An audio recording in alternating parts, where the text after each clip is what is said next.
নতুন পুরাতন কিভাবে আপনি ফুলুর করবেন? অনেক সময় ফুলুরে দেখা যায় ফাইটটা জায়গা, ফুলুরে চুলকা উঠটা জায়গা, ফুলুরের ফিনিশিং ঠিক থাকে না। এই জন্য আপনার কী করতে হইব? তো আমার ভিডিওটা দেখলে আপনি বুঝতে পারবেন।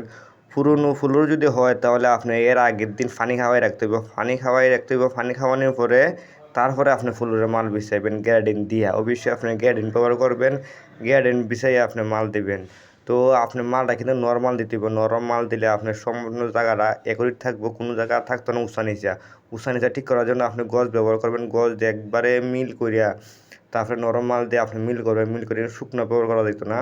আপনি যদি শুকনো মাল ব্যবহার করেন তো ফুলুর ফাটিয়ে দেবো গা, ফুলুরে বালু উঠবো।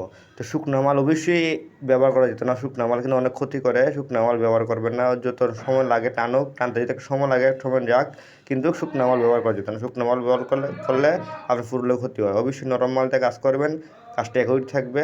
ধন্যবাদ সবাইকে, ভালো থাকবেন।